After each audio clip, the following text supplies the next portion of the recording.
বামপন্থীরা অনেকটা আরশোলাদের মতো, তাই তাদের স্বাভাবিক টান ককরোচ বাহিনী।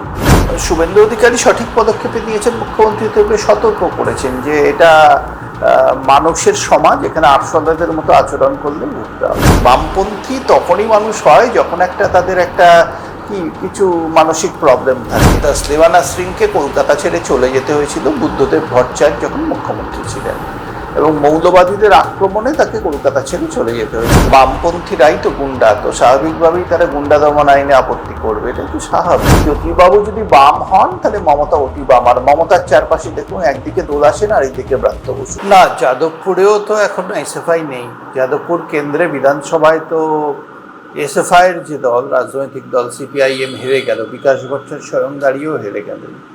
তা এটাকে যাদবপুর বাহিনীও বলা বোধহয় যায় না, যাদবপুর ইউনিভার্সিটি বাহিনী বলা যেতে পারে। তো যাই হোক, মুখ্যমন্ত্রীর কাজ করেছেন, তিনি সতর্ক করেছেন, কারণ ওই বামপন্থীরা অনেকটা আরশোলাদের মতো, তাই তাদের স্বাভাবিক টান ককরোচ বাহিনীর দিকে, যেখানে সেখানে গজিয়ে ওঠা, একটা ডিস্টারবেন্স তৈরি করা। আরশোলারা চারপাশে যা করে, বামপন্থীদের চরিত্রটাই ওঠা, এবং সেই কারণেই বামপন্থীদের যেভাবে বিস্তার হয়েছিল সেইভাবে পতনও হচ্ছে। তো স্বাভাবিক নিয়মেই আজকে দেখুন না, মাওবাদীদের কিভাবে প্রায় আরশোলার মতো মরতে হচ্ছে সন্ত্রাসবাদ করার কারণে। তো বামপন্থীদের তো বিভিন্ন ভ্যারিয়েন্ট আছে, যেমন আরশোলাদের বিভিন্ন ভ্যারিয়েন্ট আছে। তো শুভেন্দু অধিকারী সঠিক পদক্ষেপে নিয়েছেন, মুখ্যমন্ত্রী থেকে সতর্ক করেছেন যে এটা মানুষের সমাজ, এখানে আরশোলাদের মতো আচরণ করলে ভুগতে হবে। দেখুন, ককরোচরা নামেই ককরোচ, আর বামপন্থীরা অরিজিনাল ককরোচ। দুজনের টান, একটা মনের টান তো থাকবে। মিছিল, শান্তিপূর্ণ মিছিল পৃথিবীতে যে কেউ বার করতে পারেন, কোনো অসুবিধা নেই। কিন্তু তারা যদি আইন হাতে তুলে নেওয়ার চেষ্টা করেন, কোনো অশান্তি করার চেষ্টা করেন, কোনো দেশ বিরোধী স্লোগান দেওয়ার চেষ্টা করেন, তাহলে আমার বিশ্বাস পশ্চিমবঙ্গের সরকার প্রশাসন ব্যবস্থা নেবে। বামপন্থীদের সম্পর্ক শুধুমাত্র মুসলমান মৌলবাদীদের সাথে, এটা বিশেষত্ব বামপন্থীদের। হিন্দু মৌলবাদীদের সাথে তাদের কোনো সম্পর্ক নেই। সুতরাং তারা যখন আক্রান্ত হন মুসলমান মৌলবাদীদের হাতে বাংলাদেশে, তখন তারা চুপ থাকেন, তখন তারা লেজ গুটিয়ে পালিয়ে আসেন। কিন্তু ভারতে এসে যদি কোনো হিন্দু তার নিজের ধর্মাচরণের কথা বলে, তখন বামপন্থীদের আপত্তি হয়। অর্থাৎ শুধু হিন্দুরাই বামপন্থীদের চোখে মৌলবাদী, মুসলমানরা নয়। ভারতবর্ষই হচ্ছে মৌলবাদের একমাত্র দেশ। এখানে বিভিন্ন যে ইসলামিক দেশ আছে সেখানে বামপন্থীরা মৌলবাদ দেখতে পায় না। এটা বামপন্থীদের চরিত্র। আমি তো বলছি, বামপন্থী তখনই মানুষ হয় যখন তাদের একটা কিছু মানসিক প্রবলেম থাকে। মানে একটা বয়সের পর বলা হয় যে বামপন্থী হলে তার মানসিক প্রবলেম আছে। তো সেই ঘটনাটাই চোখে পড়ে আমাদের এখন। তাসলিমা নাসরিন কে যদি বামপন্থীরা মনে করে হিন্দু মৌলবাদী, আমার কিছু বলার নেই। উনি হিন্দুও নন, এবং মৌলবাদী বলা যায় কিনা আমি জানি না। তো তাসলিমা নাসরিনকে কলকাতা ছেড়ে চলে যেতে হয়েছিল বুদ্ধদেব ভট্টাচার্য যখন মুখ্যমন্ত্রী ছিলেন, এবং মৌলবাদীদের আক্রমণে তাকে কলকাতা ছেড়ে চলে যেতে হয়েছিল। এটা বাস্তব, এটা ইতিহাস। তা বামপন্থীরা তার প্রায়শ্চিত্ত করতে এখনো রাজি নয়, উল্টে তাসলিমাকে আক্রমণ করছে। এটা তারা বুঝিয়ে দিচ্ছে, তারা যে বামপন্থী এটাই তারা বুঝিয়ে দিচ্ছে। আর এই বামপন্থীরা তাসলিমাকে, নেতাজি সুভাষচন্দ্র বসুকে একসময় তোজোর কুকুর বলেছিলেন বামপন্থীরা। তা যারা নেতাজিকে তোজোর কুকুর বলেন, তাকে নিয়ে কার্টুন বার করেন পিপলস ওয়ার পত্রিকায় সম্ভবত, তারা তাসলিমাকে বলবেন এটাই স্বাভাবিক। যেই দেশের জন্য কথা বলবে, যেই মানবতার জন্য কথা বলবে, যেই গণতন্ত্রের জন্য কথা বলবে, যে নারী স্বাধীনতার জন্য কথা বলবে, তারাই নারী বিদ্বেষী এবং জাতীয়তাবাদ বিরোধী বামপন্থীদের আক্রমণের দক্ষ হবে। না, যখন মোহাম্মদ আলী জিন্নাহ পাকিস্তানের দাবি তুলেছিলেন, তখন বামপন্থীরা তো সে দাবিকে সমর্থন করেছিল। একটা আত্মিক সম্পর্ক নিশ্চয়ই আছে। তারা ধর্মে বিশ্বাস না করলেও বিশ্বাস করতেন মুসলমানদের জন্য আলাদা দেশ হওয়ার প্রয়োজন। এটাই বামপন্থী। তো 46-এর দাঙ্গার সময় যখন হিন্দুরা আক্রান্ত হয়েছিল কলকাতার বুকে, বামপন্থীরা হিন্দুদের পাশে দাঁড়াননি, বরঞ্চ বসে বসে পাকিস্তানের দাবিকে ডিরেক্ট অ্যাকশন দেখে তারা সমর্থন করছিলেন। তারপর হাওয়া বদলাচ্ছে বুঝে পরবর্তীকালে নিজেরাও তারা বদলে নেন।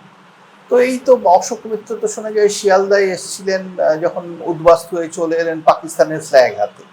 তো এই তো হচ্ছে বামপন্থীদের চরিত্র, তাদের থেকে আমি এর থেকে বেশি আশা করি না। আমি বললাম না, যারা নেতাজি সুভাষচন্দ্র বসু, ডক্টর শ্যামাপ্রসাদ মুখার্জির মতো ব্যক্তিত্বদের কালিমালিপ্ত করার চেষ্টা করেন, তারা তাসলিমা নাসরিনদের ছাড়বেন না, এটাই তো স্বাভাবিক। কোনো মানসিক বিকৃতি ছাড়া কেউ বামপন্থী হয় না একটা বয়সের পর। ছোটবেলায় একটা স্বপ্ন থাকে মানুষ বামপন্থী হতে পারে, কিন্তু পরবর্তী বয়সে, যে ম্যাচিওর বয়সেও কেউ যদি বামপন্থী থাকে, মানসিক বিকৃতি শিখিয়ে আছে, ওদের মানসিক চিকিৎসা দরকার। না না, বামপন্থীরাই তো গুন্ডা, তো স্বাভাবিকভাবেই তারা গুন্ডা দমন আইনে আপত্তি করবে, এটা তো স্বাভাবিক। তারা কি মনে করতো? তাদের স্লোগান ছিল মাও সেতুংয়ের, যে বন্দুকের নলই হচ্ছে ক্ষমতার উৎস। এটা গুন্ডাদের ভাষা। গণতন্ত্রে ব্যালট হচ্ছে ক্ষমতার উৎস তারা মনে করে না, বন্দুকের নল হচ্ছে যাদের ক্ষমতার উৎস বলে যাদের বিশ্বাস। যারা স্ট্যালিন আর মাও সেতুংকে আইকন বলে মানে, দুজনেই একজন কালচারাল রেভলিউশন করে লক্ষ লক্ষ মানুষকে মেরে ফেলেছিলেন চীনে, আর স্ট্যালিনের অত্যাচার তো, স্ট্যালিন তো নিজের দেশের মানুষকে যত মেরেছেন কোনো রাষ্ট্রনায়ক সম্ভবত মারেনি। তো সেই দুজন মানুষকে যারা আইকন বলে মানে, তারা তো গুন্ডা হবেনি, স্ট্যালিনও তো গুন্ডা ছিলেন।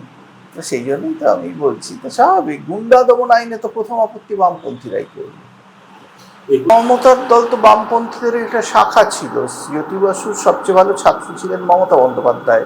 বুদ্ধদেব বাবু অত ভালো ছাত্রী হতে পারেননি, কারণ তাহলে তিনি টাটার প্রকল্প, যেটা হচ্ছে বেসরকারি প্রকল্প, তাকে আনার চেষ্টা করতেন না এখানে কর্মসংস্থান শিল্পায়নের জন্য। ওটা তো বামপন্থীদের পথ নয়। তিনি বরঞ্চ ভ্রষ্ট ছাত্র ছিলেন। ভালো ছাত্রী ছিলেন মমতা বন্দ্যোপাধ্যায়।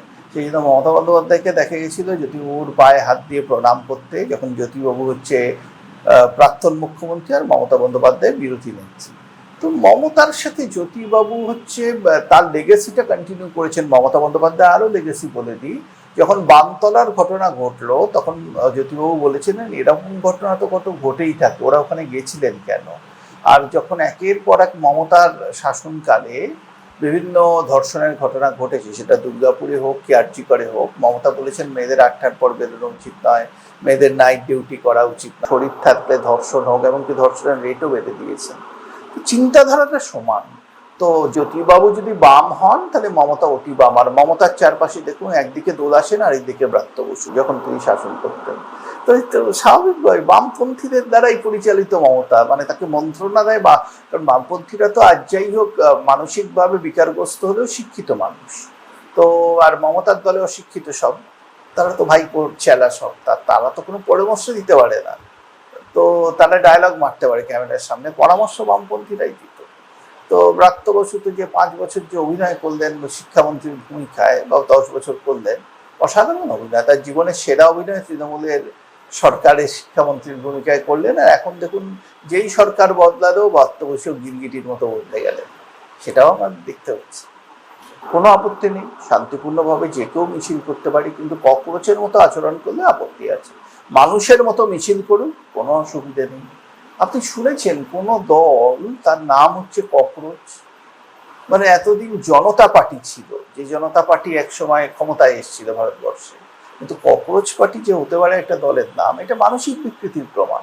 আর এর পেছনে তো ডিপ স্টেটের টাকা কাজ করছে। ডিপ স্টেট আর বামপন্থ, ডিপ স্টেটের নেতৃত্ব হচ্ছেন জর্জ সোরস, যিনি কালচারাল মার্কসিজমের তত্ত্বে বিশ্বাস করেন। কালচারাল মার্কসিজমের তত্ত্বটা কি? এই তত্ত্বের উদ্ভাবক হচ্ছে অ্যান্তনিও গ্রামস্কি। অ্যান্তনিও গ্রামস্কি হচ্ছেন ইটালিয়ান মার্কসীয় ফিলোসফার এবং অ্যাক্টিভিস্ট।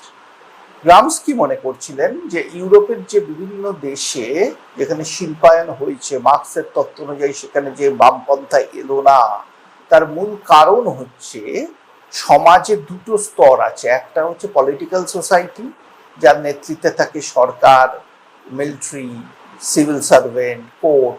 আর অন্যদিকে হচ্ছে সিভিক সোসাইটি। এই সিভিক সোসাইটির নেতৃত্বে থাকে আপনাদের মতো মিডিয়ার মানুষেরা, নাগরিক সমাজ যেটা।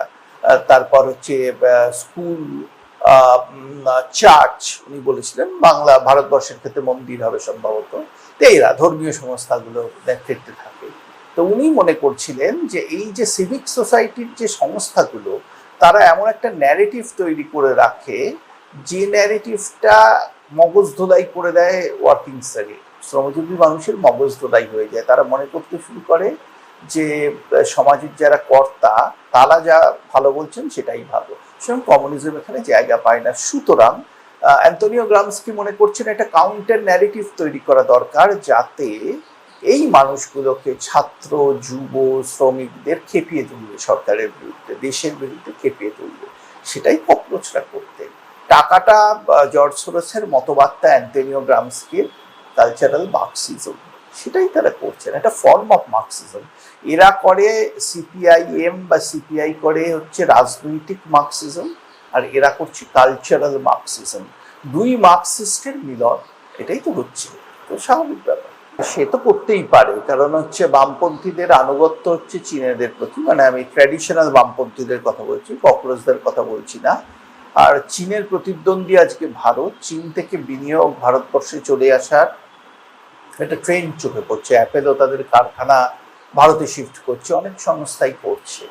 এবং চীন ভারতের এই উত্থানে বিরাট বিপদে পড়ে গেছে, এবং চীনের থেকে ভারতের যে অর্থনৈতিক বৃদ্ধির হারও অনেকটাই বেশি, মানে বড় অর্থনীতির মধ্যে সবচেয়ে দ্রুত হারে বাড়ছে ভারতবর্ষ।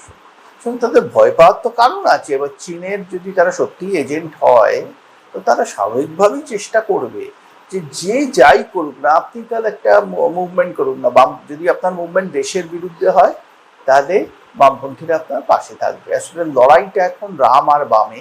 রাম লড়াই করছে ভারতবর্ষকে রক্ষা করার জন্য, চিরকালই করেছে, এখনো করছে। আর বাম লড়াই করছে ভারতবর্ষকে ধ্বংস করার জন্য। এটাই লড়াই, বাকি লড়াইগুলো পারিপার্শ্বিক।